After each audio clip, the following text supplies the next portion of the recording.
Hi everyone. So it's been around 5 months I've been using S23, and even after 5 months it still feels new to me. I think this is the most reliable, consistent and beautiful compact phone I've used in a really long time in Android. There is only one area where I feel slightly disappointed, but overall, as a phone that you can use with one hand, this is the best phone I can recommend right now. I've already reviewed this device. I've compared it with multiple phones in the similar size. So in this video, I'm just going to talk about my experience in Delhi's heat, how it is holding up, how the battery has been performing, why you should buy it and who shouldn't buy it. The biggest USP of this phone is the size and in-hand feel. And even if you love big phones, there is no denying that this phone feels great in the hand.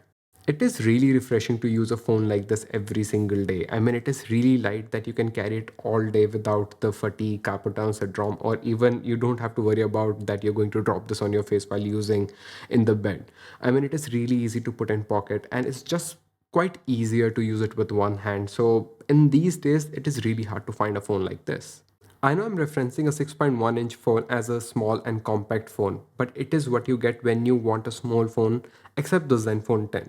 And even I recommend this phone over Zenfone 10 any day. I think it has a better camera, better software support, the front design is much better. So as an overall device, I will still pick S23 over Zenfone 10. The numbers are confusing. There are two things that usually suffers the most when you buy a small phone: the performance and battery life. You cannot put a bigger battery or divide it for the faster charging, and it is really hard to put a good cooling system in this size. But with the power of Snapdragon 8 Gen 2 and the efficiency of TSMC architecture, this is the most powerful and efficient compact phone I've used in a really long time. I've seen a lot of people complain about this phone heating up, which is fair because this is a compact phone and the chances of this heating up are a little more as compared to a bigger phone. But the thing is, there's a difference between heating while doing extreme tasks or overheating in a normal task. So if you have used S20 or S22 recently, you would know like those phones were disaster. And if I compare this phone to those phones, this is a much better phone. And I think this is one of the most less heating phone I have used in a really long time in this size. Not just that, the battery on this phone has been super good as well.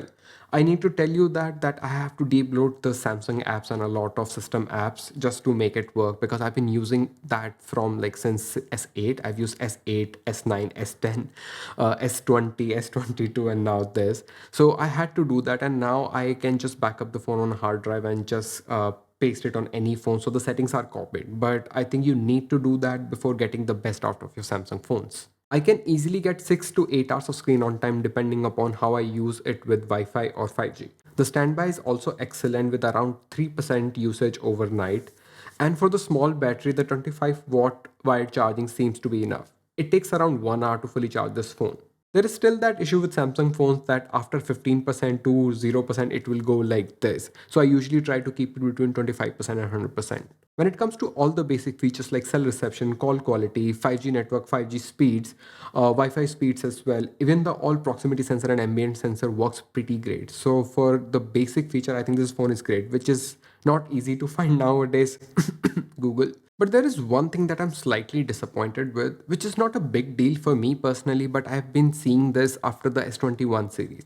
So after S21 Ultra and S21 Plus comparison, I noticed that not only the sensors are different in cameras, the processing is also different. And this has been continuing from S22 and now S23 series. So I think Samsung is neglecting that. See, the camera setup is good. It is a versatile setup, but I think if I compare it with a lot of phone in the similar price, even cheaper than that, like Pixel 7a, I think this camera lags behind. And after the June update, it was supposed to be better, but it isn't for me. It has gotten more inconsistent when it comes to HDR or portrait. Samsung introduced the new 2x portrait, and here are the results side by side. It is not happening every time, but you might see it once in a while. And this is one shot between night mode and normal mode. Can you see the HDR difference here? I don't know what is happening there. If I talk about the 3x, it's great in daylight, but it's not as good as in low light. But you can take a lot of good shot with 3x. The ultra wide is also good, and it's also consistent with the main camera, especially when it comes to colors. But the same story will be there for low lights as well.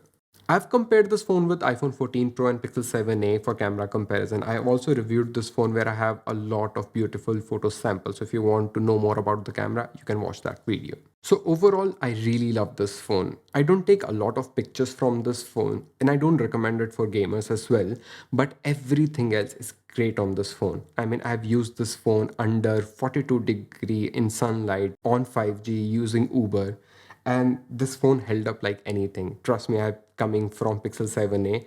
It was uncomfortable to use Pixel 7a after using the same thing. I'm sure many of you are using this phone, so I would love to know your experience as well. And if you still have any doubt, I can just say one thing. If you like small phones and if the cameras are not your highest priority, get this phone. You'll love it. My name is Rohit. I'll see you in the next one. Till then.